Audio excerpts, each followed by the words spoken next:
কৃষ্ণ, শুভ সকাল সকলকে। তো চলে এসেছি আমি একটা নতুন ভিডিও তোমাদের সঙ্গে শেয়ার করতে। তো এখন চলে এসেছি আমি আর তোমাদের দাদাভাই ভগবানের রুমে। আজকে একাদশী, মঙ্গল আরতি করার জন্য আমরা রেডি হয়ে গেছি। তো এখানে মঙ্গল আরতি তোমাদের দাদা সব কিছু রেডি করে তারপর মঙ্গল আরতি শুরুও করে দিয়েছে। তো আজ যেহেতু রমা একাদশী, দামোদর মাসের প্রথম একাদশী, তাই আজকে একাদশীর মাহাত্ম্যটাও আমি পাঠ করব। আপনারা কৃপা করে সবাই শ্রবণ করবেন আর তার সাথে মঙ্গল আরতি দর্শন করে নিন। সকলের দিন অত্যন্ত শুভ কাটবে এটুকুই কামনা করি। তাহলে চলুন আজকে একাদশীর ব্রত মাহাত্ম্যটা আমরা শ্রবণ করে নিই। হরে কৃষ্ণ। হরে কৃষ্ণ।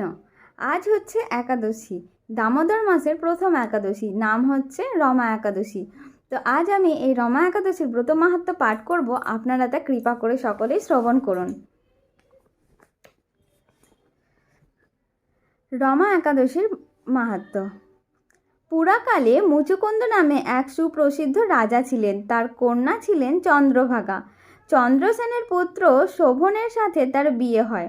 একবার শোভন রমা একাদশীর দিন শ্বশুর বাড়িতে এলে পত্নী চিন্তিত হন, কেননা শোভন ক্ষুধা সহ্য করতে পারতেন না। কিন্তু তার পিতার শাসন এতই কঠিন যে একাদশী দিনে সমস্ত রাজ্যের একাদশী ব্রত পালনের কথা ঘোষণা করা হয়। একাদশীর দিনে সেই রাজ্যের পশু পাখি পর্যন্ত জল স্পর্শ করেন না।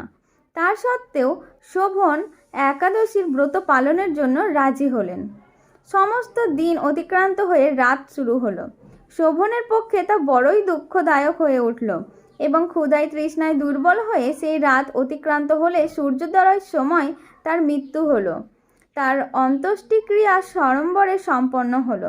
কালক্রমে রমাব্রতের প্রভাবে শোভন মন্দারাচল শিখরে অনুপম সৌন্দর্য বিশিষ্ট এক রমণীর দেবপুরী প্রাপ্ত হন।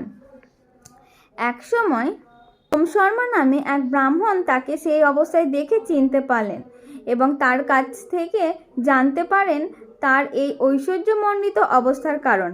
ফিরে এসে তিনি চন্দ্রভাগার কাছে সব জানালেন। চন্দ্রভাগা অত্যন্ত আনন্দিত হয়, কিন্তু শোভন যেই নগরে ছিল তা স্থির ছিল না।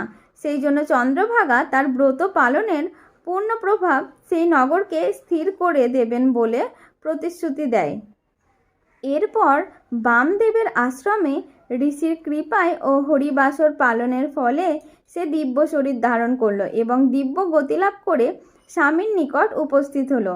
এরপর স্বামীকে জানালো দীর্ঘ 8 বছর যাবৎ রমা একাদশী ব্রত পালনের পূর্ণ প্রভাবে সেই নগর স্থির হবে এবং মহাপ্রলয় পর্যন্ত থাকবে।